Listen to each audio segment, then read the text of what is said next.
محترم میډیا باندې پیرانو یو بازار ګرم کړی دی، جعلي پیریانو.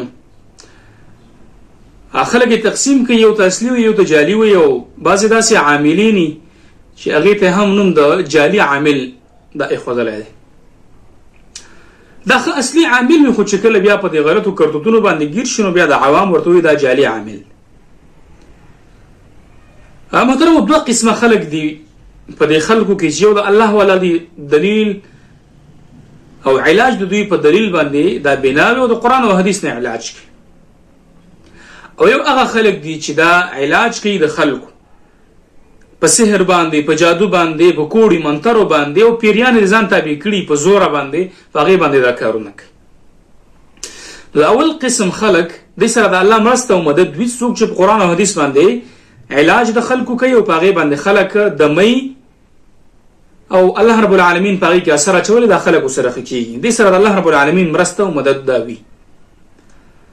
بل هغه خلک دي چې هغې علاج کوي په نوم د ملا باندې، قاری باندې، پیر باندې، خو چونکې علاج طریقه د دوی په قرآن او حدیث باندې نه وي، بلکې هټ کر دا په تعویز باندې وي، یا په سحر باندې وي، یا جادو باندې وي، یا کوړو منترو باندې وي، او په هغې باندې خپل کارونه کوي. نو د دې خلاف یو مهم شروع دی. الحمدلله ډېر ملګري دي، الله دې هغوی ته توفیق ورکړي، لګیا یې د هغوی خلاف کار کوي او خلکو ته دا راوباسي او د خلکو د دې د عقیده د دې خلکو نه اړوي. محترم ورونو، زمونږ په معاشره کې هم دا خلک د دې خلکو ډېر زیات تابع دي، په هغې باندې ښه عقیده ده، ښه نظر پرې لري او هغې ته ډېر احترام لري، خپل مال، خپل جایداد، حتی تر دې پورې چې خپل عزتونه هم هغوی ته ورګوي چې دا تاسو واخلئ، او هغه ظالمان را لګي د دوی مال، د دوی جایداد، د دوی عزتونه دا تار تار کړي، عزتونه یې واخلي، خو بیا هم د دې خلکو اعتماد په دوی باندې برقرار وي. ولې شیطان د دوی عقیده په دې باندې جوړه کړي. د باره کې ما یو کتاب ګتو د بغدادي پیر په نوم باندې چې دا یو انګریز د ډیوډ جونز لیکلی، او هغې کې مختصره خبره زه هغه راخلم. دا ډیوډ جونز دا یو انګریز و، د برطانیې د جواسیسي ادارې یو مهم رکن و، یو غړی و چې هغې په دې کې موږ ته یو خبره کړې ده چې زه څنګه لاړم د پښتنو په دې علاقه کې، ما د پیرۍ په نوم باندې دا کاروبار څنګه شروع کړو، او خلک څنګه د جوق در جوق زما د خواته راتلل، او په کومه طریقه باندې دا خلک ما د ځان نه متاثره کړل، او د کمیشن لپاره چې زه تلم هغه ما په کومه طریقه باندې دا پوره کړ.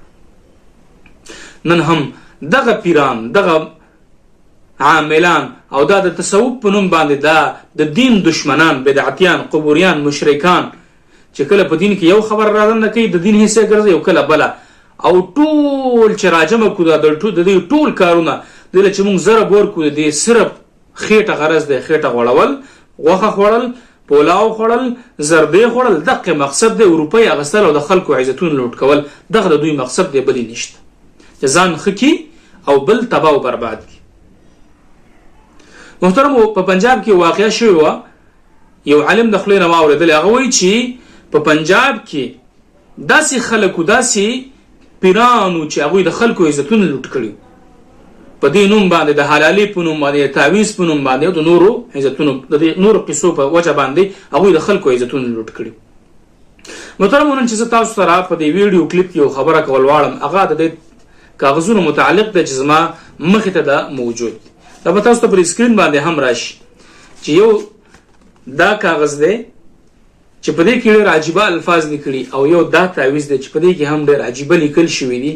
شاید انشاءالله زه کوشش کوم چې دا تصویر صحیح طریقې سره راشي، تاسو په دې باندې پوه شئ.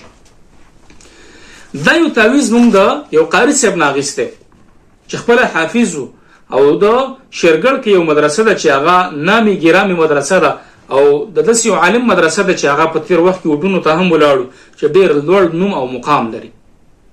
د هغې د مدرسې یو کس فارغ دی، او دا تعویز د هغې په غاړه باندې پروت.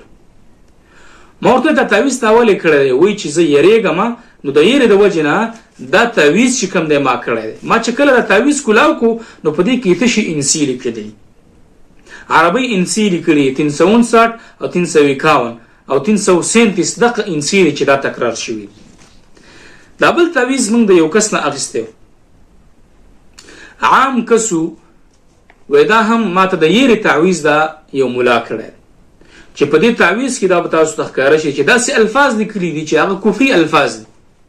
پیغمبر ته ظالم ویل، صحابه ته جابر ویل د الفاظ دوی لیکلي دي چې دا زموږ په خوله باندې هم ناراضي.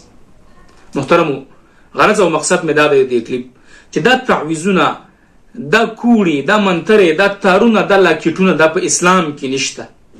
اسلام موږ د دینه منع کړي، ځکه حدیث کې راځي من تعلق تمیمه فقد اشرک. چا چې تمیمه کنجکه دا واچوله دا سړی دی شرک وکړو. بل حدیث کې راځي من تعلق تمیمه فقد وکل الیه. تمیمه چې واچوله، لاس ته څه واچو، غاړه ته څه واچو، الله وایي دا مې ته وروسپارو، زما ذمه فارغه شوه.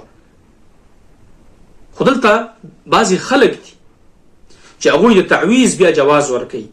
زمونږ عقیده، زمونږ نظر په دې باب کې ډېر واضحه دی او ښکاره دی چې تعویض کول، تعویض لیکل دا په شریعت کې نشته دی، هیڅ یو جواز دا نه لري چې باید دا ونشي. بعضې خلک داسې دي چې هغوی د تعویض قایل دي او هغوی دا خبره کوي چې د مسلم یو حدیث ته هغه پیش کوي چې په دم باندې هیڅ قسمه ګناه نشته دی تر څو چې په دې کې شرکي الفاظ دا شامل نه. نو محترمه، ستا استدلال د تعویض نه دا خطا دی. دم جدا دی او تعویض جدا دی. نو باید چې دې کې مونږ فرق وکړو. دم کولی شي، یو سړی دم کولی شي په قرآن او حدیث باندې، قرآني آیاتونو باندې، دعاګانو باندې، دې کې هیڅ قسمه حرج نشته. مونږ ته رسول الله صلی الله علیه وسلم نه منع کړي تر دې پورې چې په داسې الفاظ پکې نه چې هغه شرکي الفاظ. او تعویض چې مونږ وګورو که په دې کې مونږ آیاتونه هم ولیکو، دغه آیاتونو توهین کیږي، بې عزتي کیږي. یو سړی تشناب ته ځي، ځان سره وړي، په غلط مجلس کې ناست دی، سګرټ نسوار کوي، نشه کوي، په داسې محفل کې ناست چې جلاګان ګډېږي او هلته د الله د کلام آیاتونه دی په غاړه کې چولي یا مټ ته ځوړند کړي، نو یا توهین نه دی، توهین دی. د دې وجې نه علما په دې باندې رد کوي چې دا نه ده پکار چې دا تعویضونه دا وشي. او صریح الفاظ دي من تعلق تمیمه فقد اشرک، من تعلق تمیمه فقد وکل الیه، او نور هم ډېر داسې روایت په دې کې موجود دي.